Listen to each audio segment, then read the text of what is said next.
I may be a rookie, but this isn't my first time throwing a birthday party. Yes, it is.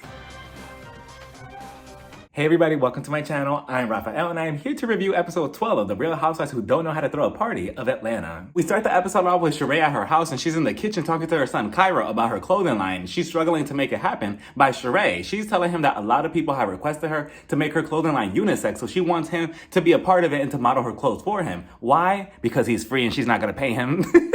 So then he's like, okay, mom, I'll be down, but how much are you paying me? Sheree's like, well, you already live underneath my chateau, right? So isn't that good enough? And he's like, okay, you make a good point. So I'm down. So Sheree's like, okay, I thought so. So Sheree goes on to tell him, well, I finally found somebody like a contractor or whatever to help me sketch out the drawings to my sheet by Sheree. And I'm like, finally? I mean, it only took like what?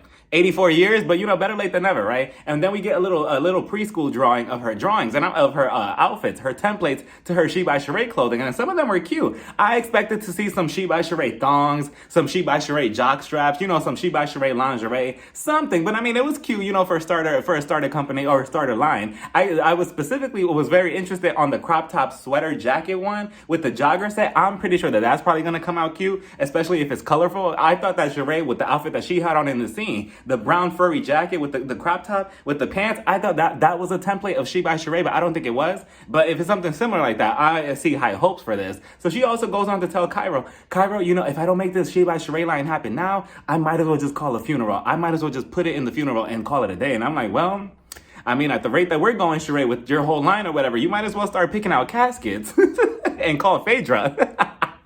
But I'm hoping that, Sheree, so here, look, I'll give you another idea. Just like I gave you a couple of ideas a couple of reviews ago, I'll give you one more. So what you should do is promote yourself at the reunion. Show up to the reunion with something She by Sheree, customized, like a customized dress, a gown, or even a bodysuit, or even your joggers. Who says you have to go to the reunion in like a ball gown? You could show up in a jogger set with some nice sneakers that says She by Sheree all over it. And if it's nice enough and if it's cute enough for a conversation, I'm pretty sure everybody's going to be wowed about it. And it's going to probably be trending on reunion day. So I mean, I don't know, that's just a little pointer for you, Sheree. I want to see you win. I want to see this clothing line actually happen, even if it takes 5 years. We head over to Candy's house and it's Ace's 6th birthday already, and I'm like, wow, 6 years old already. Time just flies by. And did y'all notice how Candy called us broke without even saying anything to us? Because her and Todd, they were in their house, right? They were getting everything ready for the birthday party. They got the cake and everything. Next thing you know, we see them leave the house. They walk across the street to another big ass house and come to find out that that's the guest house. And I'm like, wow, 2 big ass houses right next to each other.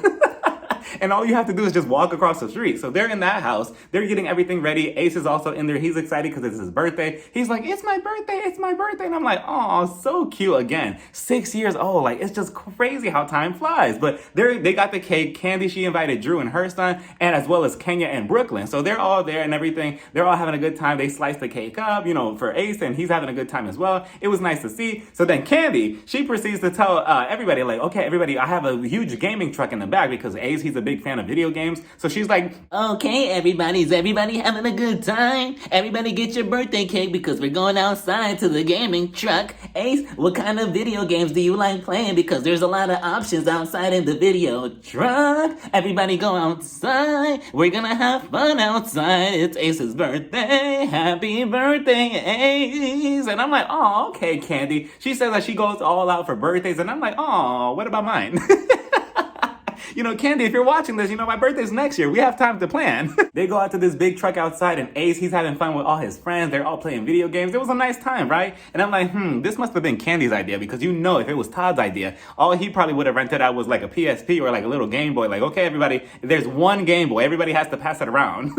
Then we head over to the archive where Sheree's meeting up with Marlo, and Marlo tells Sheree, wait, I could definitely see you wearing this Louis Vuitton swimsuit over here. I could definitely see you wearing that. And then at the very bottom of the screen, it says $225 per day to wear the swimsuit. And I'm like, wait a minute. I don't know how I feel about that because, you mean to tell me that on Monday, somebody could be wearing the same exact swimsuit, and then on Tuesday, somebody else could be wearing it, and then on Wednesday, a different person could also be wearing the same swimsuit that 2 people already worn already this week, and so on and so on. I just don't think that that's the best way to go about things Marlo. I think that's kind of gross. If anything, I just feel like you should just sell the swimsuit or sell any type of clothes that you just don't want anymore. I mean, but okay, if it makes her business any better, then fine. So she's telling Sheree, what does she go on to tell her first? She's trashing her nephews once again. She doesn't start off the conversation by saying, oh, I miss them. I miss them around. Maybe they should come back. No, she just starts off by trashing them and telling them how William, he's over there at her sister's house now. He's misbehaving. All he wants to do is play video games. He's not brushing his teeth. He's not taking showers. He's not going on and on and on about all these bad things that he's doing over there, right? And I'm like, Marlo, it almost sounds like, and stay with me, it almost sounds like maybe they shouldn't have gone to your sister's house. And maybe, I know that this is a strong concept, but maybe, just maybe, they should have stayed with you at your house. And maybe you should have gotten them help from your house instead of putting them on somebody else's hands. Because she already has 4 other kids that she needs to take care of. So of course it's going to be a little bit more difficult to conquer somebody who's been rebellious, or according to you, who's been rebellious in their own house or whatever, because obviously they're going into a whole new environment. So they're probably like, okay, let's see what I can get away with. So of course, she's probably taking care of 4 different situations in the background. So he's like, oh, she's not going to pay attention to me. Let me just go do X, Y, and Z back there. And again, Marlo just makes it seem like they are just like the worst kids in the world. And I'm like, we all have been there. We have all been in William and Michael's age where, we're rebellious, or we just don't feel like doing X, Y, and Z. We just feel like laying around and playing around. We all went through stages like that. So I don't get why Marlo is making a big deal out of it. Like, I get it. We don't want to make a pattern out of it. But damn, Marlo, you make it. Yeah, I feel like she's blowing things out of proportion. And she's telling Sheree, like, I don't know what to do anymore because, I didn't send them over there for a vacation. Like, they shouldn't be doing this because now they're not going to be wanting to come back. And I'm like, first of all, regardless whether they were being good over there or not, they probably don't want to come back to you anyway because they probably feel like, okay, if we misbehave or we just, if we don't wash the dish or something, or if we leave 2 pairs of socks on the floor, Marlo, she's probably going to kick us out the house again. So, I mean, I don't know, Marlo. Just a no-win-win situation with you. Sonia also shows up to the archive and she's telling them about the Jamaica trip. And she's like, well, you do know that I want this to be a couples trip, but you could bring a friend or somebody else. It doesn't necessarily have to be a significant other, right? And again, she already told the group this at the dinner scene back in Blue Ridge on the first cast trip. So I'm not sure why she's going to repeat it again to Kenya in a second. So then we head back over to Candy's house. And this whole scene, I just didn't like how they kept flipping from scene to scene to scene. Like, Kenya will say 2 words and then we would go back to the archive and we would hear Marlo and Sonia talk. And then we head back over to Candy. It just kept happening every 5 seconds. I'm like, can we stick to one scene for like maybe a good 10, 15 minutes? So then we're heading over there. We see Todd and Kenya. They're talking. Kenya's asking Todd, so what's going on around here or whatever? Like, what happened with Beyonce's cousin? Todd is just like, oh, they handled everything. Security said that they're going to be more on the lookout, as the day goes by and as the night goes by as well. And Kenya's like, wait, so there's no security around here? Like 24/7 security? And then Todd, of course, he's like, what? Like 24-hour security? No, that's money. I'm not going to spend my money for that. Candy, do you have any money? And then Kenya, Kenya could not wait to say, oh, well, Cardi B, yes, Cardi B, Grammy winner Cardi B, she lives down the street from me. Yeah, she lives down the street from me and we both have securities and, we talk on the phone. Well, no, not really, but, she follows me on Instagram. Well, no, she doesn't, but, she lives down the street from me and I think it's pretty cool. And Todd is just like, oh, okay, whatever. So then her and Candy, they started talking and then she's like, so Candy, what happened to your play? The play that they just went to watch in New York City a couple of episodes ago? Candy goes on to explain that, unfortunately, because of COVID, everything had to shut down and the play had to be canceled off Broadway. And I remember at the time when COVID first hit, everything was shutting down around Broadway. To this very day, a couple of plays that I went to go see, they're still shut down. I remember one by one, they were all shutting down because they couldn't afford to stay open with no audience. And that was pretty unfortunate. Candy, we see her in the confessional. She was just crying her eyes out. She goes on to say that this play meant much more to her because she wanted to give a platform to many more African-American creators. So now that the play is canceled, she feels like she's letting a lot of people down by not giving them opportunities to work on Broadway. Even though this play got canceled, and again, it wasn't because of bad ratings, it wasn't because people didn't connect with it or didn't like it. It was simply because of everything that was going on in the world with the pandemic that affected a lot of businesses.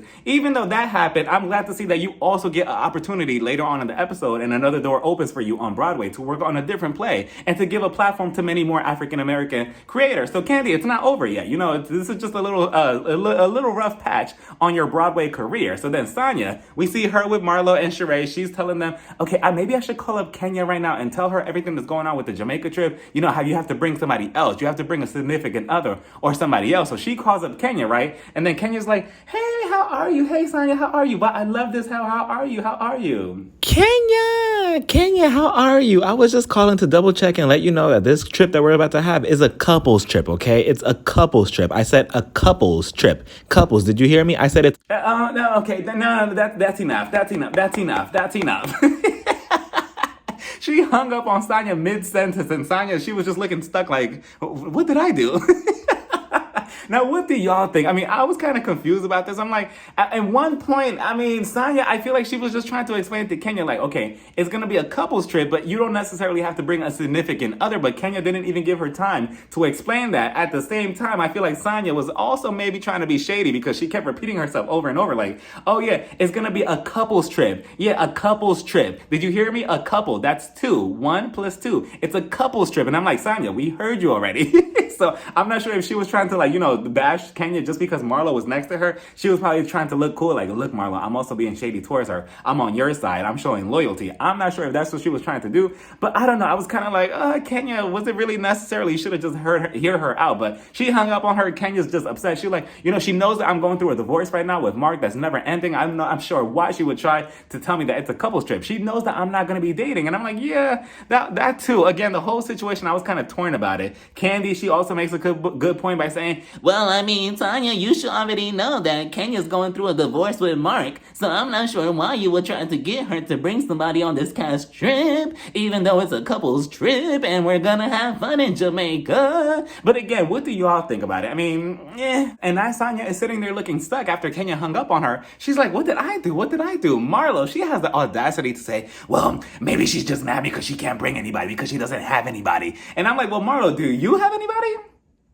Does your friend Sheree have anybody? Because it's looking like a big no.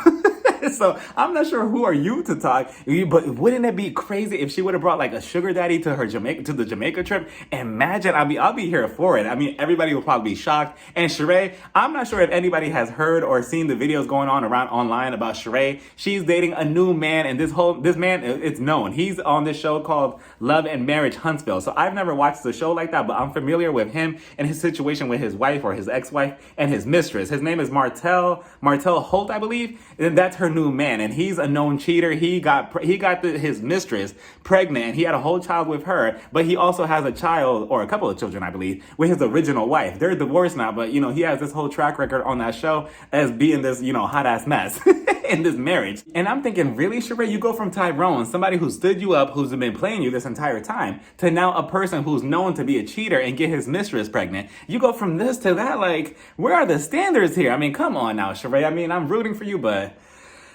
you know, you make it difficult sometimes.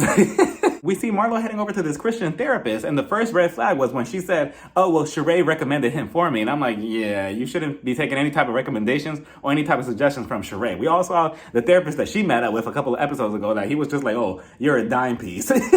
So that would have been a huge red flag, like, you know what, Sheree, I'll find help on my own. But we get to this therapist, and he was kind of cute. I was like, wait a minute, I need help too, doctor.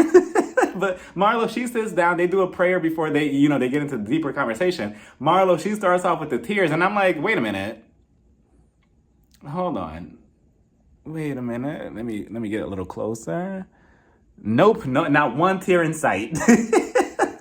She goes on to say, you know, doctor, like, the whole situation is just, hold on. It's really difficult on me. You know, the whole situation that I went through with my nephews, it's just, I wanted a peace of mind, and I sometimes feel that maybe I shouldn't have kicked them the fuck out. You know, I don't know what I should do. What do you think, doctor? And I'm just like, okay, Marlo, we heard the same sob story episode after episode after episode. I mean, I'm telling you, it's kind of like Marlo, she causes the chaos in her life. And then she leans back and she's like, how did this happen? I'm like, you were the cause of it. Again, I would never agree with Marlo kicking them out the house, because now you kind of form this kind of like trust that's not there anymore. And now they probably don't trust you. You don't trust them because you want to give them a chance to come back to your house, but you don't know if they're going to fuck everything up again, or according to you, they're going to be, you know, rebellious and mess everything up or put more holes in the wall. So it's kind of like nobody trusts anybody, and you just kind of just kick them out the house. And now what are we supposed to do with that? And now they're over there, they're probably misbehaving, as you're saying earlier. And now what are you going to do when they come back? Like, it's just the whole situation is a mess. The doctor, he goes on to say, well, maybe, you know, you shouldn't treat this whole situation as a business. When they come back, I feel like it should be structured a whole different way and stuff. And again, it's just, I don't know what to do with you, Marlo.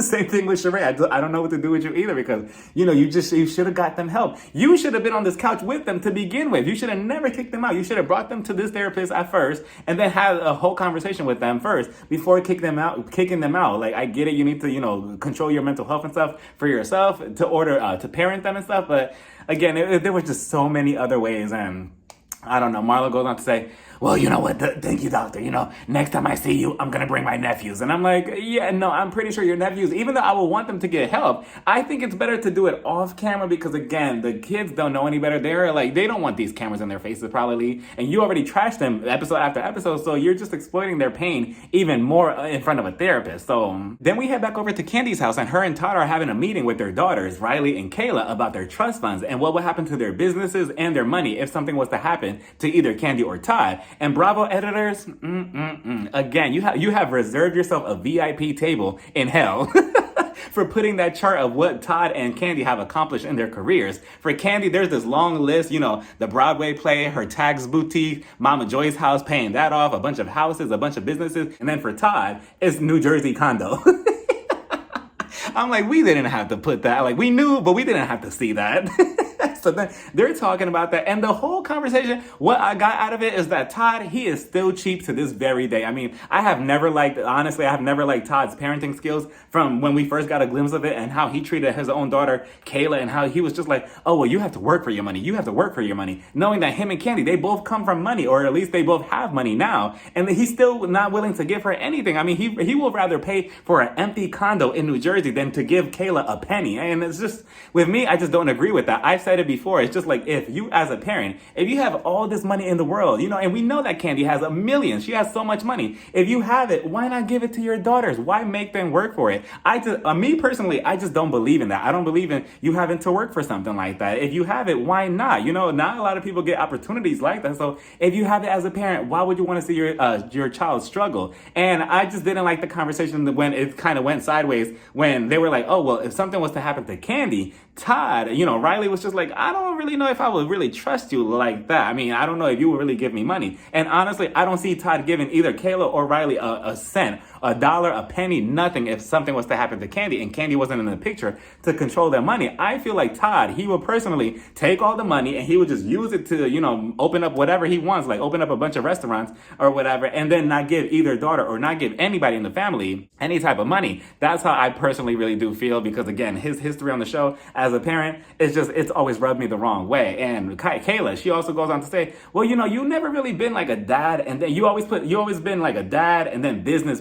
You never really been like a dad and then had emotions like that. And again, yeah, he's never really been like that emotional with Kayla. He's never been like, oh, you know, I'm always here for you. You know, I'm your dad. I love you. He's always treated that kind of relationship with Kayla as like a business type of thing. Like, oh, well, you need to work for me. You're not my daughter. You're my employee. That's how I feel like he sees his daughter. And I just don't agree with that. Candy, she got underneath his skin because Candy was just like, well, I just feel like, Todd, if something was to happen to me, I just don't feel like I trust you enough with my money. And he got butthurt about it. And I'm like, the truth hurts, Todd. Obviously, he's heard about it because he knows it's true. He knows that if something was to happen to Candy, he would be all like reckless with the money. He would not give anybody a cent. He will still treat Riley, who's, well, I mean, I don't want to say that she's not his biological daughter because they still all live underneath the same roof. But I just feel like that it would just not apply. And I just feel like him and Riley will bump heads. Riley will be like, my mom would not treat me like this. My mom will give me money. I'm pretty sure that Candy gives a good allowance to her daughter. And I just feel like with Todd, it'll be a whole completely different story. And,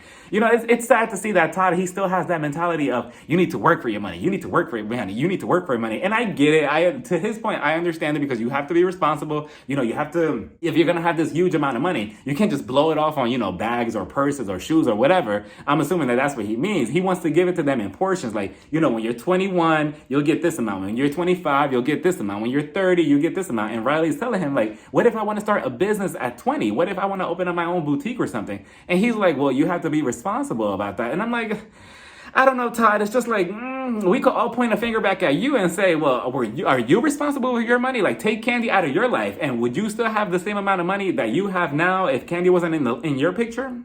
I would trust Candy with making decisions before I ever trust Todd and his decisions, because we have seen Candy's history on making decisions. That's why she's that successful to this very day. Todd, as for you, I mean, he'll probably want me to beg him for $1, and that's just not happening. So Todd, he gets upset and he's like, you know what? It's whatever. It's fine. You two are very ungrateful kids. I just signed the papers, whatever. So he walks away, and that was that. And Todd, again, you're just upset because the truth hurts. Then we see Sheree shopping around for fabric for her She by Sheree line, and I'm like, wait a minute. So Sheree, you haven't gotten to this step either. Like, what have you been doing this whole entire time? Like, no fabric, no sketches, no nothing. Just Tyrone, and getting played by Tyrone. What have you been doing? And quick question too, what does Sheree do for a living to get money to pay off her Chateau Sheree? Like, does anybody know? I personally don't know. I'm genuinely asking, like, what does she do for money or for a living? That's a question I'm still trying to figure out. But regardless, she's in the store. She's walking around with the employees. She's like, you know, I want something stretchy for the fabric. I want something stretchy. So they're showing her a bunch of fabric, and I'm really hoping that her whole entire She by Sheree line is very multicolor. Like, I hope that there's a bunch of colors that to choose from, joggers to shirts to everything. I really want it to look really colorful. So then she tells the employees, so, you know, I'm looking for something, some type of fabric to put like a VPL on it. And they're like, a VPL? What's a VPL? Sheree goes on to say, you know, a VPL, like a visible print line. And I'm like, Sheree,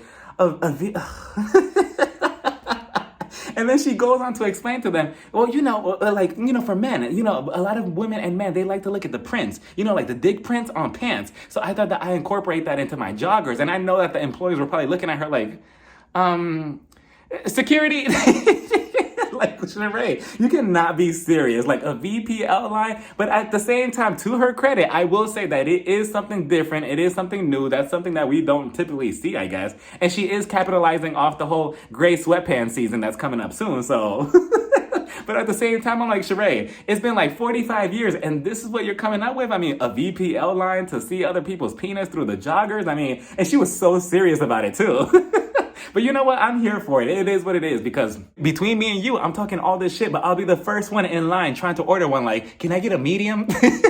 So you know what? I'm here for it. If anything, Sheree, you should push it a little further and get one for the women as well. Get a VTL, like a visual titty line or something. You know, like get an outline of the breast or something. The same way that you want to do for the prints. For the men, you should just do it for the women as well. At this point, just get it done. We get back to Candy and Todd, and Candy's in her office. And side note, I love the braids on Candy. I love this look on her. Todd, he goes in there. He's still butthurt about the conversation that he just had with Candy and Riley and Kayla. And he's like, I just don't understand why you can't trust me with the money. Like, I don't understand it. I mean, yeah, I've given you so many red flags, but I still don't get why you don't trust me. So Candy goes on to say, well, I mean, I just feel like you would treat my money differently if it was in your possession. But you know what I'm going to do? I think I'm going to write a will, and I'm going to write out every little specific thing that you should do in case something happens to me. And Todd is just like, yeah, do all of that. Like, write every single down specifically that you want me to do with the money. That way, nobody could point fingers at me. And I'm like, you know, honestly, even if that was to happen, even if she was to write it down on stone, I still feel like Todd would look the other way like, yeah, no, Candy didn't write that. Like, he would still look the other way, and he would still not give Riley nor Kayla a cent, a penny, or a dime, or anything. So all of that is just BS. It wouldn't happen, but they're continuing talking. Candy's telling him about the opportunity that I just mentioned earlier, that she got another opportunity to work on a different play on Broadway, but she is scared because she doesn't want it to shut down like the last one did, because it was so close to opening day. Like, the last one just closed, and now, you know, if she jumps on this one, it's also like a little bit too soon. She doesn't know.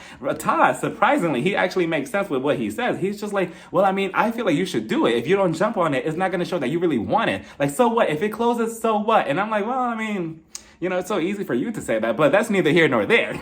So, you know, other than that, I do agree with that. Like, Candy, you know, you might as well take a chance on it. I mean, yeah, you're looking at the fallout of the last one, and you're also looking at the negative aspect. But what about the positive? What happens if you do succeed in this one? And then that opens more doors for you to, you know, go on to more Broadway plays. So you also have to look at the positives. But I get your fear, you know, because the last one, it just happened. That's a recent wound. So I get it, but I did like what Todd was saying, surprisingly. We head over to Sonya's house, where initially she was gonna have just a little get-together to explain the rules to her Jamaican trip, but she found out that it was Sheree's birthday, so she decided to have a little birthday party, if that's what you want to call it, at her house as well. So again, this is all last minute, right? So you have to spare some leeway to Sonya for at least trying or attempting to have something for Sheree, right? So she's there, everybody's coming over one by one. I believe we have Moneta, we have Candy, Kenya, everybody's there, right? Kenya was the last one to arrive before Sheree. Marlo, she's sitting down right there having a drink. Kenya walks around her and she's like, hey, Marlo. And what does Marlo do? Marlo's just like, hey, Kenya. I'm like, Marlo, come on now. And Marlo, again, for the 100th time in her confessional, she's just like, you know what? Kenya, she is not going to kill my vibe. Kenya may try something with me, but I'm just not going to pay attention to her at all. I'm just not going to let her kill my vibe. And I'm like, have y'all noticed how Marlo, she says that same line every single episode? I have been catching it. I think she said it for the past 3-4 episodes. Oh, Kenya's not going to kill my vibe. She's not going to get to me. She's not going to get to me. She's not going to get to me. And what happens 3 minutes later? She lets her get to her. So Marlo, please save it. We're not buying it. So Kenya, she's walking around the house and she's like, oh, wow, this is nice. Wow. Sanya, I feel like you should get rid of that plant. Yeah, you need some color in here. Get rid of that couch. I see a stain on that carpet. No, you need new dishes. No. This isn't going to work. You know what? Just tear the whole house down and then rebuild it up again. And I'm like, Kenya, come on now. But Kenya, all of a sudden, she thinks that she's Bob the Builder. So Sanya, she's like, oh, come around. Like, I want you to look around my house and give me some pointers. So Kenya, she continues criticizing her house. They go into a private room. And Sanya, Sanya, I wish you had the same energy that you've had with Drew all season with Kenya. Because she finally addresses her about her hanging up on her on the phone earlier in the episode. And she's like, Kenya, you hung up on me earlier. And, I wanted to talk about that. And I'm like, oh, so now you're scared. And she seems nervous because obviously she's just being all goofy with it instead of being strict and serious like she was with Drew. And she continues on and she's like, we're just not going to have that. I don't play around with that. You naughty girl, you don't do that to me again. Okay. And Kenya's just like, I'm not here for the bull crap.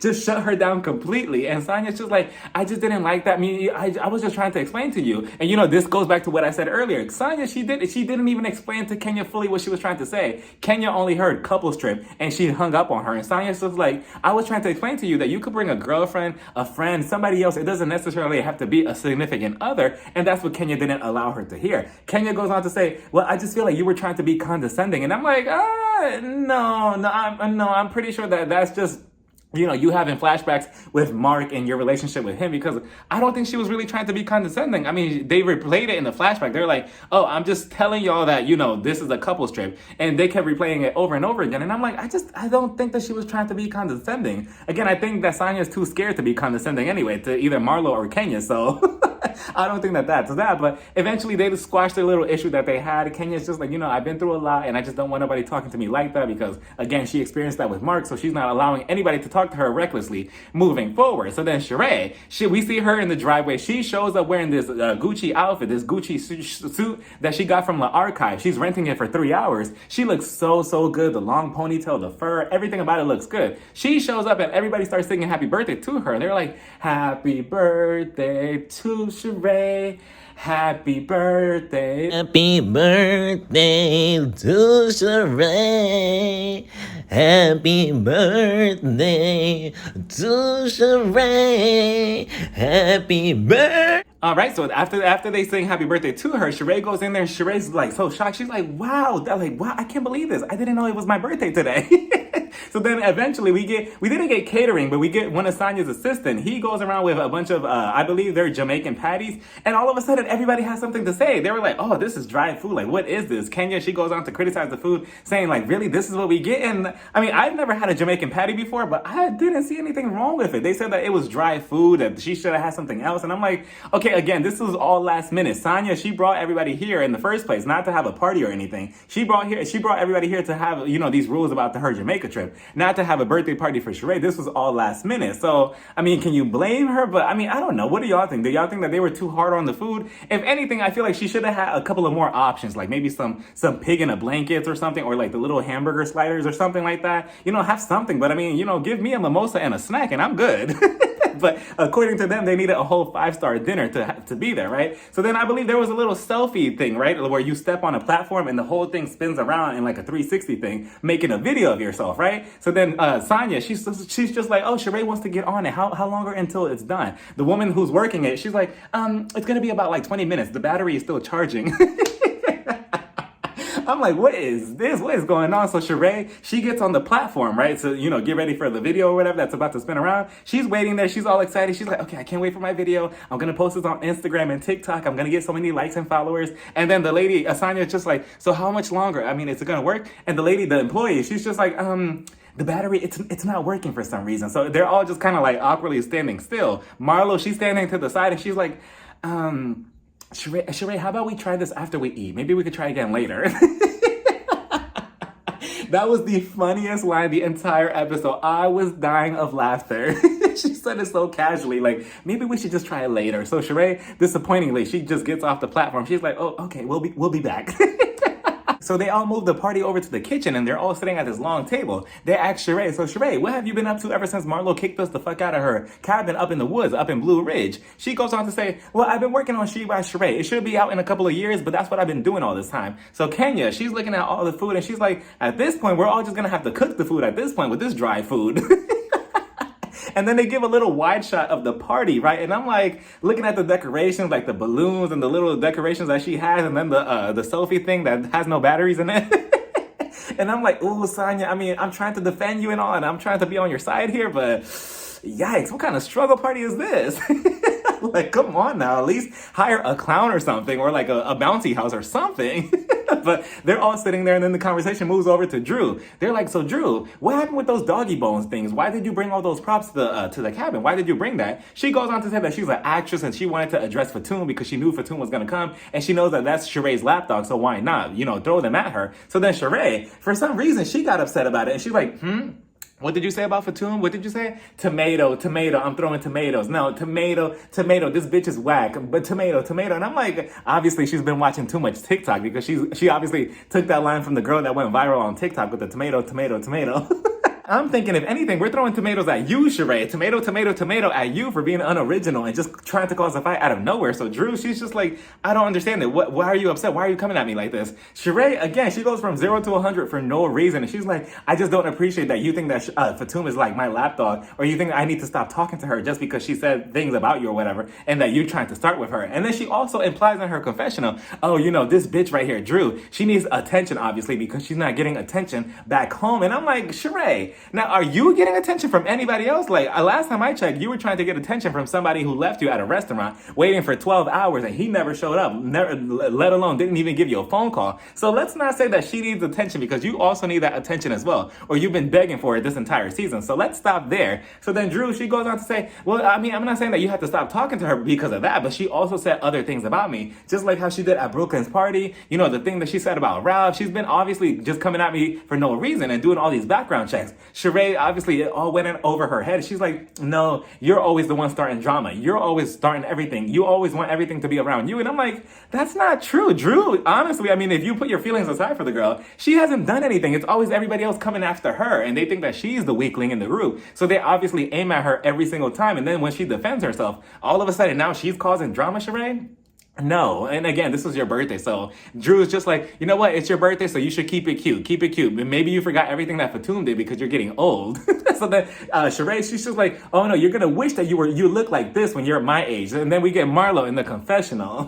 Marlo goes on to say, well, I hope that Drew, I hope that she does look just as fabulous as Sheree when she turns 60. Because that's how old Sheree is. She's 60 years old. And then the producer's like, Marlo, she's 52. I'm like, Marlo, come on now. Isn't that your friend? I'm pretty sure she did that on purpose to be shady. So then that was that. Eventually, they dropped the issue. Sheree, again, she's trying to ruin her own birthday. And I'm like, this is your birthday, and you're trying to cause a fight with Drew out of nothing, out of somebody who's not even invited. Thank goodness that Fatum was not invited. And hopefully we don't see her for the rest of the season. So eventually, they move it back over to the living room or like into the hallway or whatever. And they're slicing up the cake or whatever that Sonya got them. They got little cakes or whatever. And then I believe Candy was just like, oh, Drew, maybe you should sing happy birthday to Sheree. Why do you do that? Drew's just like, no, I'm not doing that. If anything, I wanted Drew and Candy to sing them happy birthday, like a remix or whatever. But then Drew, out of nowhere, she starts singing, and you know she was so happy. She was like, I'm gonna sing. This is my moment. me. Here we go. Happy birthday to Sheree. Happy birthday to you, Sheree. We love you. Woo, woo, woo. And everybody started clapping. She sounded good. I'm like, wow, Drew, you still have it in you. Sheree, she's just like, oh, thank you so much. And I like that Sheree didn't take anything serious, or she wasn't petty about it, like, oh, thank you for the thing. But anyway, I'm still not over our little fight that we just had. I'm glad that she was woman enough to just be like, you know what, it's fine, it's okay. Like, obviously Drew, she doesn't apologize or whatever. So I'm gonna take this as an apology. And that was that. It was a cute little moment. Then everybody moves over to the living room, and Sonya, she has this big ass board, right? And she's like, okay, I got some rules for Jamaica. And that was the first red flag right there. Like, don't tell me we're going on this trip and now all of a sudden you have rules. First of all, I'm not listening. Like, she went on to say, like, oh, you can't do this, you can't do that, you can't do this. This is a work trip. Remember, you have to act this way. Don't do this. Don't embarrass me. And I'm like, first of all, we're gonna embarrass you. Like, it's not happening. And then I'm just like, okay, this is so unnecessary. Again, obviously, from what we see in the mid-season trailer, it's not gonna happen. Like, they are gonna break the rules. They're gonna fight. They're all gonna get into it. So, Sonya, no, I'm so sorry for you and these rules. But that was the episode, everybody. I'm looking forward to seeing their trip to Jamaica and seeing what comes out of that. And I believe we see like a mystery man for Kenya. So I'm curious to see what happens with that. And then we also see Ross. I believe he gets up and he tells Kenya or somebody at the table like, oh, don't speak to my wife like that. So I'm curious to see where that goes too. But again, let me know what you thought about this whole episode down in the comments. Bye, everybody. Mwah.